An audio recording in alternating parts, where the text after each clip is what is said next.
Hello, a human. Please teach me English. Okay, we get it. You're not Siri. But seriously, have you ever felt like your English sounds off? Like the words are right, but the music's missing? Totally. And it's not just beginners, even advanced learners, and yeah, sometimes natives, sound like they're reading an instruction manual. But here's the good news.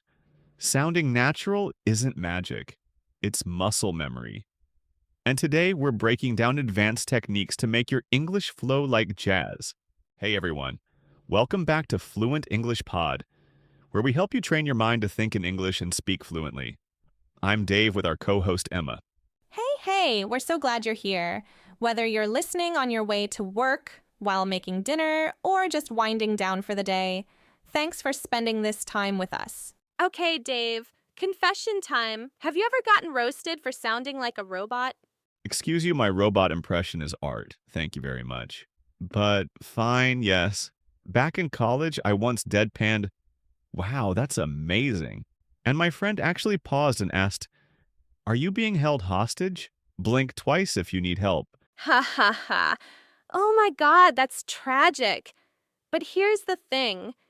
Intonation isn't just about making your voice go up for questions.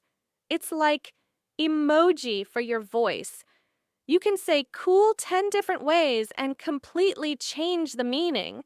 Right, like flatly. Cool, that means I'm bored. Then perkily. Cool, meaning legit excited. Slow, smirking. Cool one means sarcasm level. And if you screw it up, chaos. One time, I tried to flirt with this guy by saying, "You look nice," with zero tone. He later told me he thought I was giving him a performance review. Please tell me you followed up with medically average. Okay, but seriously, if you want to sound like a native, steal from the pros. Here's the cheat sheet. First, stand-up comedians. Watch how Dave Chappelle pauses before punchlines. That silence isn't empty, it's intonation. It's the drum roll before the cymbal crash. Second, movie villains. Darth Vader's "I am your father" works because father drops like a bomb. Try saying it upbeat, perky voice. "I am your father." Yay. Suddenly it's a sitcom reveal.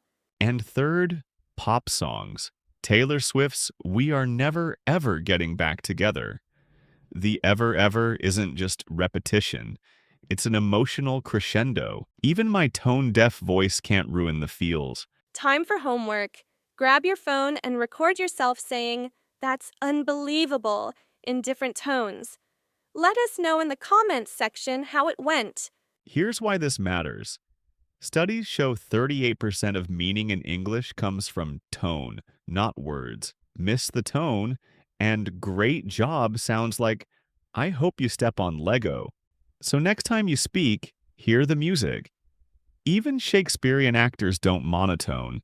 They ride the emotional roller coaster. And if you flub, If you are able to adjust your monotone into different tones based on the expression, congratulations, you are now an intonation ninja. since we have covered intonation, let's move to contractions in words linking to form cool words. Haha. Okay, Dave, time to confess. Have you ever caught yourself saying, "I do not know," like you're some 18th century scholar? Indeed, milady. Verily I hath spoken thusly, until people started calling me Professor Robot, which is why we need to talk about contractions, the ultimate natural speech hack. Here's the deal. Native speakers cheat. We take shortcuts all the time.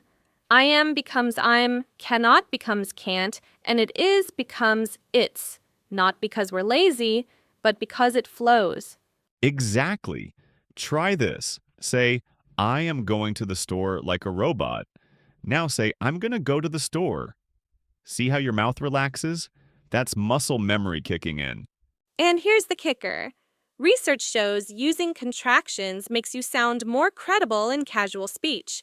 No one trusts someone who says, "I do not think that is funny," with a straight face. Linking is where magic happens. It's not do you, it's dia. Not going to, it's gonna. Right.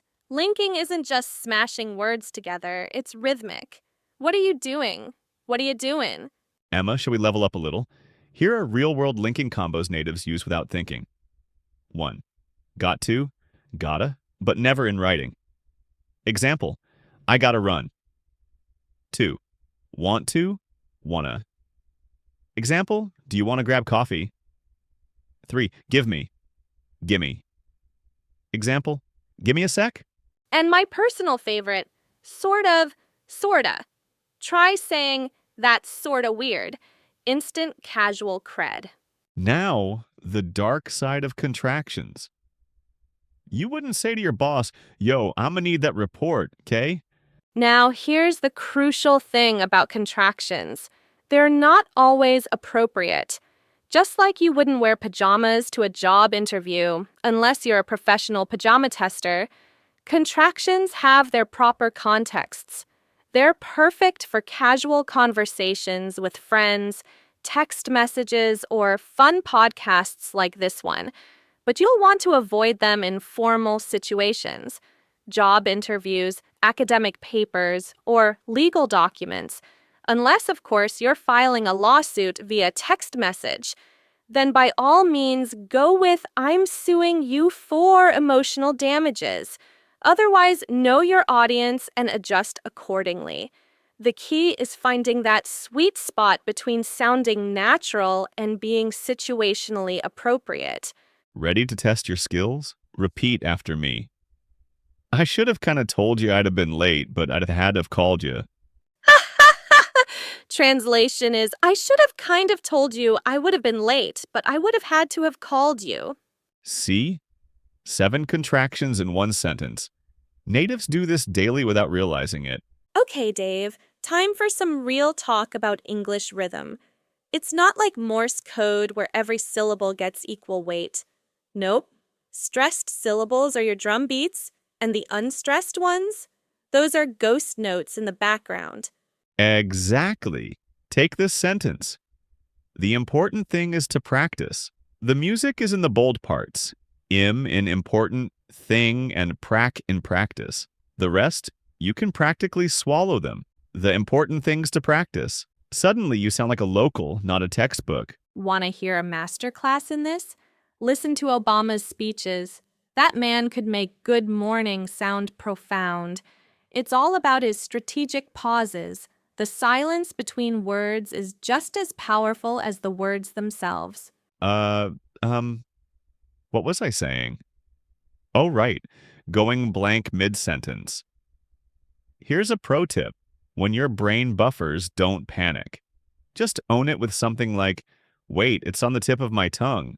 Or, you know what I mean? Yes, those little fillers actually make you sound more natural. And if you want to level up, use discourse markers like actually or here's the thing.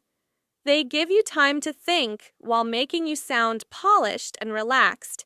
It's like verbal jazz. Sometimes the space between notes is what makes the music. Here's a news flash that'll relieve some pressure. Even natives mess up constantly. Ever heard a British person trail off with for like 10 seconds while they gather their thoughts? It's practically an art form. Totally. Your goal isn't perfection, that's a myth. It's connection. So next time you flub a word or your accent comes out wonky, just smirk and say something like, meh, accents are overrated anyway. Works every time. All right, language adventurers, we've covered intonation, contractions, rhythm, and even the beauty of imperfection. But here's your final takeaway. English isn't about sounding perfect. It's about sounding human. The ums, the linked words, the rise and fall of your voice, that's what makes conversations feel alive.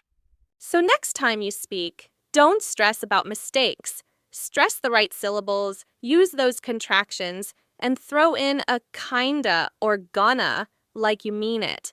And if someone calls you out, just hit them with, I'm not a robot unless you're offering Wi-Fi. That's it for today.